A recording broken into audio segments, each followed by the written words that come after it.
books. I'm Ashraf Hingora. I'm language and soft skill trainer, life business and parenting coach. Ashraf the mover and shaker में आज हम hovered gardener के बारे में कुछ बताना चाहूँगा और उसके रिसर्च के बारे में। होवर्ड गार्डनर ने अपनी बुक फ्रेम ऑफ माइंड में 3 लर्निंग स्टाइल का वर्णन किया है। यह है विजुअल मतलब देखने से संबंधित, ऑडिटरी मतलब सुनने से संबंधित और काइनेस्थेटिक अर्थात शारीरिक गतिविधि से संबंधित। लर्निंग स्टाइल किसी भी नए इंफॉर्मेशन या नई स्किल को एब्जॉर्ब अर्थात अच्छी तरह समझने या आत्मसात करने का एक प्रभावशाली मेथड होता है। इन्हें थिंकिंग स्टाइल, कॉग्निटिव स्टाइल या लर्निंग मोडलिटीज़ भी कहते हैं। ये किसी की एबिलिटी और इंटेलिजेंस को नापने का तरीका नहीं है, बल्कि इससे पता चलता है कि किस तरह से कोई व्यक्ति किसी चीज़ को दूसरों से बेहतर समझ पाता है और सीख पाता है। स्टूडेंट्स को तीनों लर्निंग स्टाइल आजमा के देखना चाहिए कि किस लर्निंग स्टाइल से वे बेहतर तरह से समझ पाते हैं और याद कर पाते हैं। फिर उस लर्निंग स्टाइल से वे स्टडी करें। साथ में याद रखें कि कोई भी लर्निंग स्टाइल अच्छी या बुरी, सही या गलत नहीं होती। जिस लर्निंग स्टाइल से आप बेहतर समझ पाते हैं और कोई कार्य कर पाते हैं, आप उसका इस्तेमाल करें as a student, as a human being, जो भी हो वो। लोगों में जनरली तीनों लर्निंग स्टाइल्स होती हैं, सभी में, लेकिन कोई एक जो लर्निंग स्टाइल होती है वो प्रीडोमिनेंट होती है, प्रभावी होती है या ज़्यादा प्रबल होती है, जिससे वे बेहतर तरह से सीख पाते हैं। लर्निंग स्टाइल के बारे में बाप अगर विजुअल है, पिता अगर विजुअल है, लेकिन बेटा अगर काइनेस्थेटिक है, तो समस्या आती है। बाप को लगता है बेटा एक जगह टिक करके पढ़ता नहीं, और बेटा जो होता है चूंकि काइनेस्थेटिक होने के कारण एक जगह बैठ सकता नहीं। एंड टीचर्स को भी टीचिंग के दौरान सारी लर्निंग स्टाइल्स का प्रयोग करके समझाना चाहिए, ताकि हर लर्निंग स्टाइल के बच्चे को अच्छी तरह समझ आ सके। अगर चार्ट एंड विजुअल एड्स के थ्रू दिया गया है प्रेजेंटेशन आपको अच्छी तरह समझ में आता है, तो इसका मतलब आप विजुअल हैं। प्रेजेंटेशन को में कही गई बातें सुनकर अगर आपको अच्छी तरह समझ में आता है, तो आप ऑडिटरी हैं। और ऑडियंस के साथ फिजिकल पार्टिसिपेशन के थ्रू आपको अच्छी तरह समझ में आता है, तो आप काइनेस्थेटिक है, बॉडीली काइनेस्थेटिक है। आपके ऑडियंस या आपके स्टूडेंट्स में जनरली ऑडिटरी भी होते हैं, विजुअल भी होते हैं, काइनेस्थेटिक भी होते हैं, तीनों तरह के होते हैं। इसलिए टीचिंग के दौरान या मीटिंग में या सेमिनार में जो प्रोग्राम जो होते हैं वो इंटरेक्टिव होने चाहिए, जिससे ऑडिटरी, विजुअल और काइनेस्थेटिक तीनों अच्छी तरह से उसमें इन्वॉल्व हो सके। अब हम कुछ जानकारियां देंगे विजुअल लर्नर के बारे में। विजुअल डोमिनेंट लर्नर्स किसी इंफॉर्मेशन को images, graphics, visual aids, diagrams, mind maps, demonstration, display, handouts या फ्लिप चार्ट आदि के माध्यम से बेहतर तरह से सीख और समझ पाते हैं। इनको आपने अक्सर कुछ लिखते हुए देखा जा सकता है, और आपने देखा होगा। ये जनरली क्रिएटिव होते हैं और डिज़ाइन, फोटोग्राफी, आर्किटेक्चर या उस तरह के प्रोफेशन में ये अच्छे होते हैं, जिसमें good sense of orientation and planning की ज़रूरत होती है। एंड ये अच्छे आर्टिस्ट भी बन सकते हैं। अक्सर कम बात करने वाले किसी एक्टिविटी में पार्टिसिपेट करने की बजाय उसे ऑब्जर्व करना ये प्रीफर करते हैं। इनकी फोटोग्राफिक मेमोरी होती है। ये डायग्राम्स, चार्ट्स, इमेजेस देख करके, विजुलाइज करके बेहतर तरह से याद कर पाते हैं। प्रायः डे ड्रीमर होते हैं। कन्वर्सेशन के दौरान इनका दिमाग इधर उधर भटकता है। विजुअल लर्नर्स अक्सर क्लास में, मीटिंग में, कॉन्फ्रेंस में सामने की तरफ बैठना पसंद करते हैं, और टीचर्स या ट्रेनर के बॉडी लैंग्वेज, उनके एक्सप्रेशंस और उनके द्वारा जो कुछ भी लिखा जाता है उस पर पूरा गौर करते हैं। ये ड्रॉ और पेंट करना पसंद करते हैं। जब ये कुछ सीखना चाहते हैं तो अक्सर कहते हैं शो मी या let's have a look at that. इस तरह के सेंटेंसेस के यूजेस करते हैं। ये चारों तरफ देखते हैं और सिचुएशन को परखते हैं।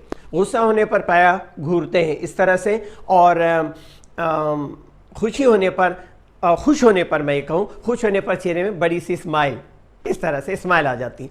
विजुअल लर्नर के इमोशंस को चेहरे के एक्सप्रेशंस के थ्रू पढ़ा जा सकता है। ये तस्वीरों से विस्तृत रूप से सोचते हैं, एंड इनकी इमेजिनेशन विविड या स्पष्ट होती है।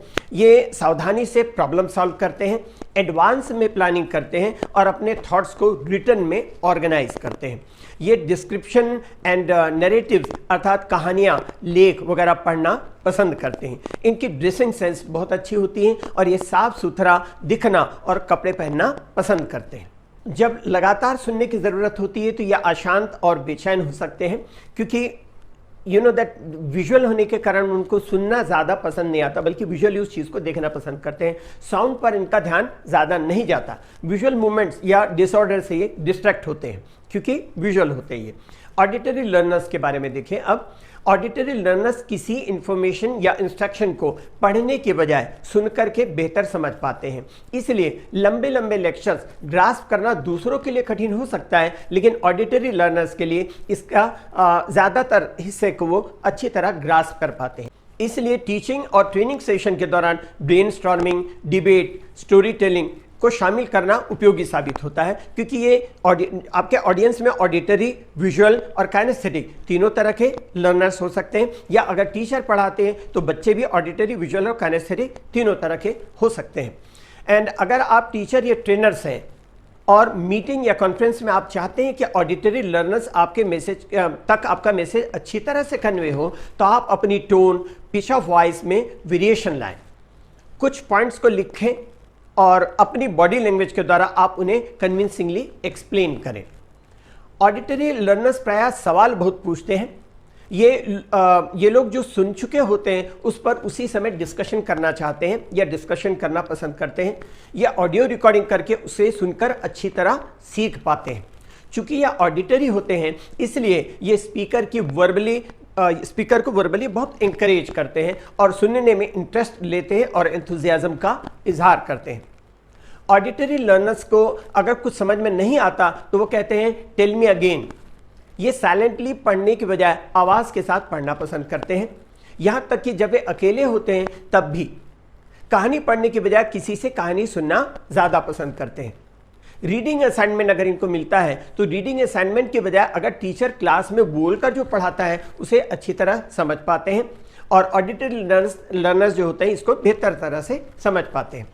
ऐसे बच्चे जो ऑडिटरी लर्नर्स हैं उन्हें चीज़ों को ज़ोर से बोलकर कहने के लिए प्रोत्साहित करें। जैसे बी वर्ड जो है, BEE जो वर्ड है, तो उसकी स्पेलिंग को BEE इस तरह बोलकर के लिखें। उसी तरह किसी स्टोरी की ऑडियो रिकॉर्डिंग सुनकर और बुक से पढ़कर बच्चा उसकी प्रैक्टिस करे, ये उनके लिए बेनिफिशियल होगा। अब देखिए third, kinesthetic learners. Kinesthetic learner किसी भी चीज़ को फिजिकल एक्सपीरियंस द्वारा करके समझते हैं और सीखते हैं, जैसे touching and feeling, holding, practically hand on experience, अर्थात हाथों से तजुर्बा करके सीखना प्रिफर करते हैं। यह अक्सर लेक्चर्स एंड प्रेजेंटेशन के दौरान बहुत ज़्यादा शफल करते हैं, फिजिटिंग करते हैं और इम्पेशेंट होते हैं। मतलब फिजिकल होने के कारण वो बहुत देर तक शांति से बैठ करके किसी प्रोग्राम को या किसी प्रेजेंटेशन को सुन नहीं पाते। चूँकि ये काइनेस्थेटिक अर्थात फिजिकल होते हैं, इसलिए ट्रेडिशनल लर्निंग मेथड से सीखने के बजाय प्रैक्टिकली उसको करके बेहतर तरह से सीख पाते हैं। इस तरह को मैं काइनेस्थेटिक लोगों को में एनर्जी लेवल जो होता है वो ऑडिटरी और विजुअल के बजाय हाई होता है। ये रिएक्ट करने में क्विक होते हैं, इसलिए इमरजेंसी की स्थिति में ये किसी और के बजाय बेहतर कार्य करते हैं। इन्हें उस तरह के कार्यों में इंटरेस्ट भी होता है जिनमें फिजिकल इन्वॉल्वमेंट हो सके। अगर कॉन्फ्रेंस उन्हें अटेंड करना ही हो तो उसमें रेगुलर इंटरवल्स होना चाहिए और उन्हें टीममेट्स के साथ रोल प्ले, ग्रुप वर्क का काम लेना चाहिए। बातचीत में जनरली ये लोग जिन फ्रेजेस का इस्तेमाल करते हुए हैं, let me try, how do you feel, इस तरह से ये चीज़ों को ट्राई, टच या फील करके देखते हैं। जो सीख रहे हैं उसमें डायरेक्ट इन्वॉल्व होना पसंद करते हैं। बातचीत में जेस्चर्स का बहुत ज़्यादा प्रयोग करते हैं। सुनने में पुअर होते हैं ये लोग। बोलने और सुनने के दौरान पास खड़े होते हैं और लंबी बातचीत में जल्दी इंटरेस्ट खो देते हैं। ऑडिटरी एंड विजुअल प्रेजेंटेशन पर ध्यान नहीं दे पाते और जल्दी डिस्ट्रैक्ट भी हो जाते हैं। यह अक्सर एविड रीडर, जिसको कहूँ मैं, पढ़ने में उत्सुक नहीं होते और किताबों के साथ खेलते हैं, फिजिटिंग करते हैं। पुअर स्पेलर होते हैं। इन्हें शब्दों को लिख करके देखना होता है कि ये शब्द सही है या नहीं है। एक स्टडी से पता चलता है कि ब्रेन इमेजेस एंड वीडियोस को टेक्स्ट के बजाय 60,000 गुना तेज़ी से प्रोसेस करता है। इसलिए image based communication remarkably valuable होती है। आपने गौर किया होगा कि बहुत छोटी क्लास के बच्चों को तस्वीरों के माध्यम से पढ़ाया जाता है, जिसे वे आसानी से समझ पाते हैं और याद कर पाते हैं। जैसे जैसे बच्चा बड़ी क्लास में पहुंचता जाता है तस्वीरें घटती जाती हैं और फिर ट्रेडिशनल क्लासरूम टीचिंग मेथड से समझने में प्रॉब्लम होने लगता है। सबसे अच्छी पढ़ाई नर्सरी PP1 PP2 जैसी क्लासेस में होती हैं, जिसमें टीचर वीडियो दिखाकर, बोलकर, वॉइस को मॉड्यूलेट करके, बॉडी लैंग्वेज का यूज़ करके और उसी तरह बच्चों से बुलवा कर और उनके बॉडी लैंग्वेज का यूज़ कराकर राइम्स वगैरह सिखाते हैं। इस तरह से ऑडिटरी, विजुअल और काइनेस्थेटिक तीनों तरह के लर्नर्स के लिए ये इक्वली बेनिफिशियल होता है। इंग्लिश के लिए आप मेरे channel English breakfast with Ashraf and soft skill के लिए Ashraf the mover and shaker को लाइक, शेयर एंड सब्सक्राइब करें। कमेंट सेक्शन में कमेंट करें, बेल आइकॉन प्रेस करें और मेरी बुक जरूर पढ़ें। Thanks for watching.